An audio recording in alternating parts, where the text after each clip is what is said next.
Hello and welcome to a very special edition of the Full Force News Burst, brought to you by generalsjoes.com, with me as your host, Chris File McLeod, aka Diagnostic AT. On this instalment of your absolutely favourite kind of burst, we have managed to capture noted author James Kavanaugh Jr, and now we are forcing him to tell us about his upcoming Rank and File Guide Volume 4. So without further ado, let's get stuck into this news burst. James Kavanaugh Jr has brought us some fantastic action figure guidebooks over the years, and the Rank and File series is continued with this awesome part 1 of 2 look at all the convention exclusive products. Now, if you attended the final JoeCon in Chattanooga, Tennessee back in June, then you may have received a special con exclusive version of this guide, complete with some awesome pages dedicated to pictures of past cons and blank pages for getting signatures, etc. The standard version of this guide is coming very soon and will include some content yet to be seen, and we have James on the show to take us through all of that now. First off, James, how are you doing, pal? Tired. I just got to finish mowing the lawn. But no place I'd rather be. I literally just... people are going to think I kidnapped you while you're in the middle of it and are forcing you at gunpoint to do this interview. Well, you took away my shirtless presence in the neighborhood, so you might be doing them a favor. And you're still shirtless now, I believe. Oh, of course. Fantastic. I mean, this is the full force news blast. I got to be dressed accordingly. None of us are wearing any clothes. Anyway, let's get into the guide. Firstly, could you take us through what we might expect in terms of differences between this guide and the con exclusive version, please, dude? Oh, absolutely.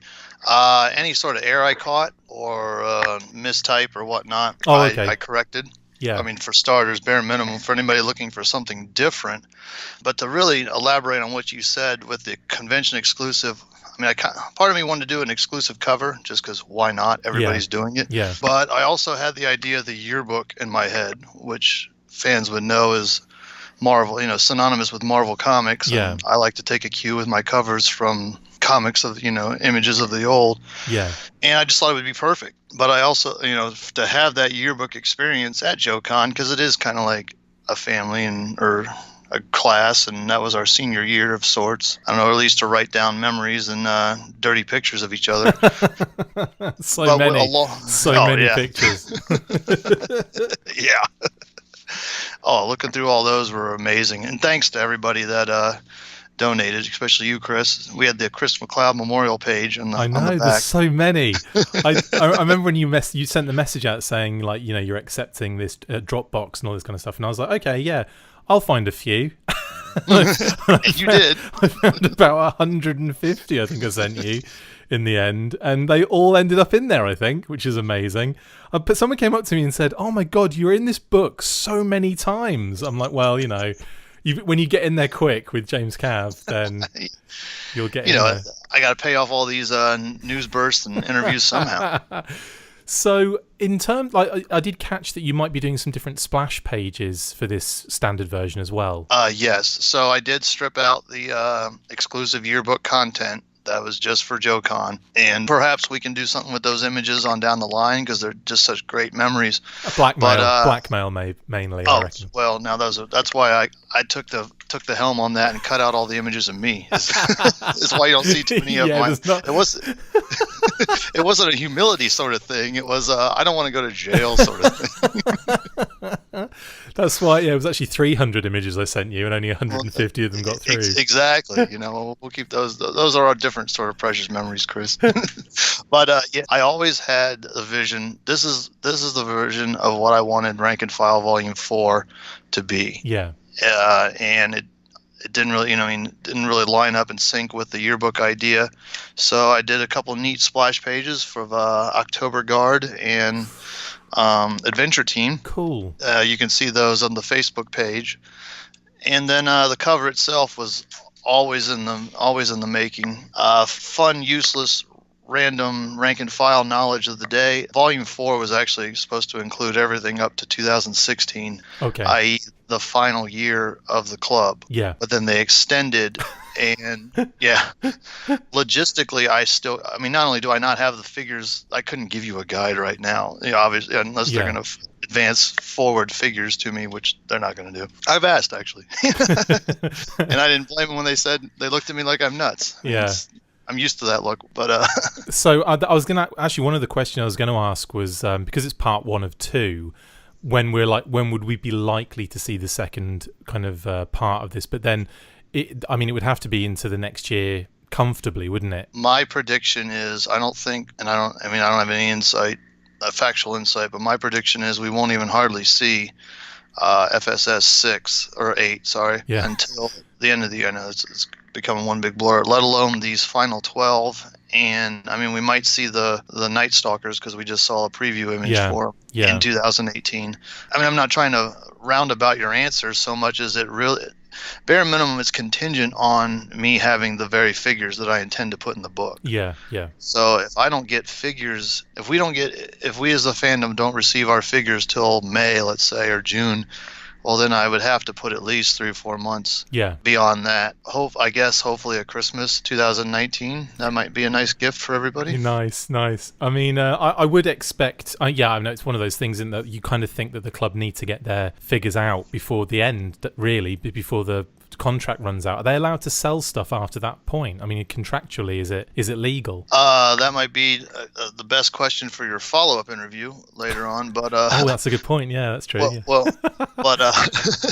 But we as fans can look at what they did with Transformers. Yeah. And as I understand it, with Transformers, they quit selling the product in the final year of Transformers, 2016. Right. So they will sell us the final 12, the Zartan and the Night Stalkers, in 2018. I see. So they can actually, as long as they get the money in the pre-orders and so on and so forth, that can be done legally, and then they can ship it out whenever it's ready, effectively. Yeah. Well, keep in mind, legally is how big of a jerks that Hasbro want to be. Yeah. And I don't see Hasbro really the moment it hits the New Year's bell and Eastern Standard Time, that's it, you guys are done. They've got their finger on the termination button. Yeah. But I do think, December 31st is most likely the last day that the club will take payments. And then if I remember correctly, they sell everything and they start clearancing everything off in the following year, or a year and a half maybe. Yeah, so it could be 2020. It could be the same year we could see the next part of your book in 2020, the same time the movie comes out, which would be a nice little and then you'd have another guide to do, because of course those movie figures would need an entire guide. Lols. Just when I thought I was out, they pulled me back in. Has the process gotten in? Speaking of the 3 months you'd have to put in on top of getting all these figures in, has the process gotten any easier over the years putting these books together? Yes and no. A lot of it is I really want the best guide for myself. I always joke it like that, but not. Bonus points, I make extra copies for you guys, was always one of my few, selling lines, or maybe not. So, in hindsight, it sounds kind of, F you. But I own my own equipment now, so that's a big plus. Brilliant. So I'm on my time, my schedule. But with that, I've just noticed I've become even more picky. Yeah, yeah. I suppose when it's in someone else's hands, you kind of let them do it. You lead them to a certain degree, but for most of it, and you give instruction. But for most of it, it's let them do it, and then they give you the product to take it, and then you then put it together. So it makes a lot of sense for you to have complete control over that process. Oh, certainly. Well, I had an agreement with a guy to use other equipment, but I was always actually positioning. Ah, okay. So you're actually doing the work as well anyway. You're just hiring the equipment out in a way. Yeah. Lesson for the audience today: don't do that. Just buy your own equipment. Yeah, it's the investment is important, I think, in this kind of field, isn't it? Yes. You can't convince me otherwise. The sticker shock may bite you in the rear. Yeah. And I do have. I've improved my website to include a blog now, which we can get to that later if we have time. Absolutely. But I intend to make some posts regarding that, so people, maybe give them a leg up. Yeah. If they want to pursue sort of. You want more competition out there, don't you? Really? I want somebody to take the ball so I can retire. No, I'm just kidding. Do you ever forget that certain products ever came out until you have to pull it all out to do photographs for them? Because I was going to say, because I do that when I'm just if I go into storage or something and I'm messing around or trying to find something, all of a sudden I go, I didn't even know I had this, or B, that it was even released. So does that happen to you then, I take it? Yeah, for better or worse, my mental process, I've always been of the opinion that the moment I have it down in paper or in IE or I've made the book, like, I don't remember it.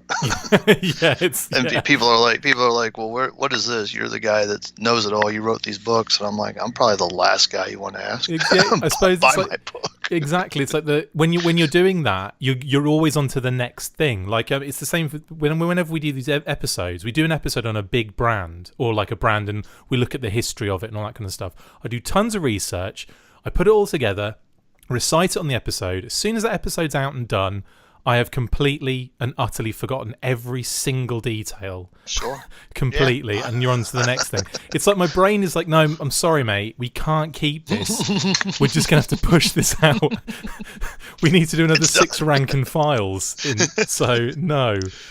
Oh, God. I mean, okay, well, obviously I've got this book in hand. I love it. The con exclusive version, I should say. I absolutely adore your guides. Like it was one of those things that you didn't know you needed until it came out. Like your original, not rank and file, but R.A.H.C. guide. I didn't know I cared about half of the stuff in there until your book came out. And then I'm looking at it and going, oh my God, I forgot about this, and I can't believe they did this, and I was kind of out of it for this period, so I don't really have any knowledge of this. And then, that basically got me into, or filled a lot of knowledge gaps, shall we say, because that was a period of high school where it was like the line had come to a close, so it was like I was, I thought it was dead anyway. I didn't realize it was still going until in about like early 2000s.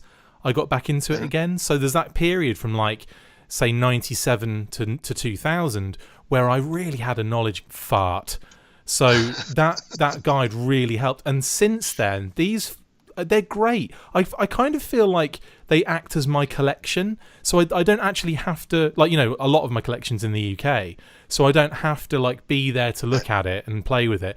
I use these guides almost as like a really nice, you can really study them and get deep into them, and it's really enjoyable in that kind of aspect. That's awesome. See, folks, and now you know why I had the Chris McLeod Memorial section in the back of Rank and File 4 with that spiel. I'm not trying to sell them for you. I just and also I have all of your books twice. Were you aware of this? I am. Oh yeah, I mean, in some capacity, I appreciate that. Well, because you did that Kickstarter for the reprints, and I thought, well, might as well support a friend. And then I realised actually all of the guides I have are in the UK, apart from I think one. And I thought, well, this is perfect. I've got all the guides. I've got all the guides in the US and all of the guides in the UK, so it's brilliant. Now the other shoe drops. Folks, I encourage you to leave your collections, and especially your R.A.H.C. guides on other continents, so you can buy more. Just get 2 of everything, but and then keep switching countries. It's amazing. What were the standouts for you in this particular range of figures and exclusives in this book, by the way? Oh, wow. The club stuff was always my favorite part to work on. Yeah. Just because it was so intricate, and, to me, it always brings back the memories when I'm at con. Yeah. Even with the first guide, I always save that for last. I like to save the best for last. Yeah. I mean, as much as Gary Gotso and maybe some others will hate it, I love the crossover Transformer stuff. Oh yeah, Bludgeon. Bludgeon. Oh my goodness. You can't deny Bludgeon. We just had a post on the Facebook page, an amazing cosplay of Bludgeon. I saw. Unbelievable. Tim Rosser, I think it was, that did it, so shout out to him. Okay. And yeah, unbelievable. Just really love that. Yeah. Oh yeah. I saw that whole grouping, and he stole the show. He was great. Yeah. I mean a lot of the boss fight stuff sticks out. Big time. And the form, they weren't boss fight at the time. Well, some of it was, but like the Zoranas, the head sculpts they did. I mean, those were just top notch. Big time. What I do like about the Acon stuff is the fact that you've got like a cohesive, everything's together, so you can kind of see all the exclusives together. You can see all the figures together. If you don't have an option, like I said, to display your stuff, then again you forget that stuff came, that that you got other exclusives at that show sometimes. Like I'll forget that there was a vehicle or an attendee exclusive or another pack of figures that came with it. So the fact that you've got them all there displayed on one page or a couple of pages is just really, really awesome. Nice. No, and I thank you for saying that, and I'm glad you recognized it.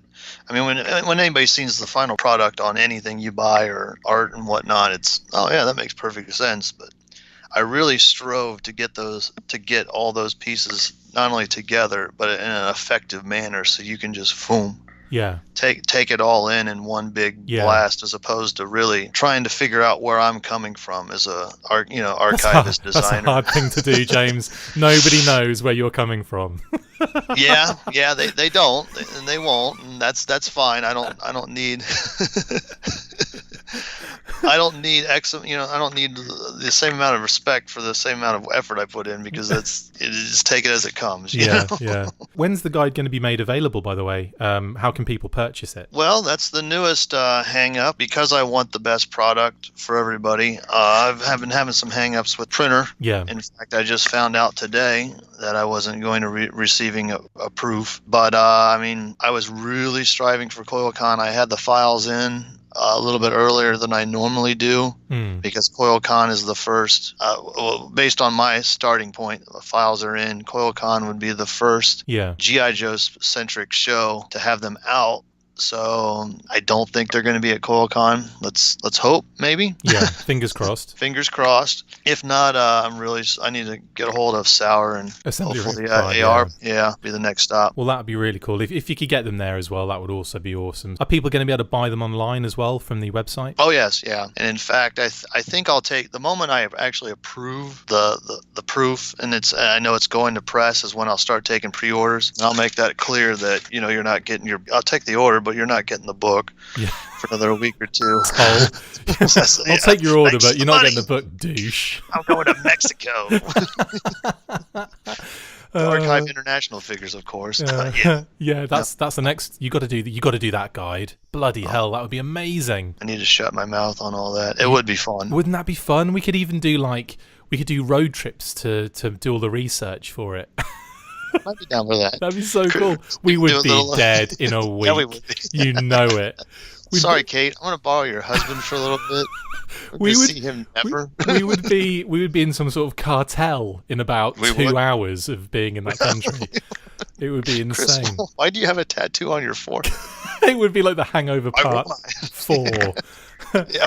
Oh, exactly. God. And I guarantee Aaron would want to be involved in that. Aaron and Kenny would want to be involved in something along those lines. Yeah, well, that'd probably be the real reason why we're in the cartoon. I digress. Except it'd be some sort of like hideous Mexican bootleg, like action figure cartel. It wouldn't be like a proper one.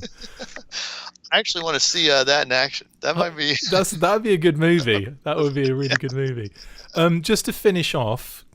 I could have chosen a better term there. Right. The cover that you're doing, you're actually running a competition as well, aren't you? So if people guess all of the characters with their little numbers attached to them, they can possibly win an opportunity to get one of these for free. Yes, I had that. And every day, roughly, I mean, I started off a little heavy getting the ball rolling. Yeah. Well, since we've already discussed it, part of my movement on that was based on when my proof was going to be approved. Yeah. So I was hoping all the images should be out there. Yeah. So I'm going to check my email and see who the winner is. I mean, because it's there, first guy in. Awesome. And I'll announce it on the website, and that'll be great. Fantastic. By the time you post this, or I will be the first showing of the entire, because again, the Chris McLeod Memorial just has its perks.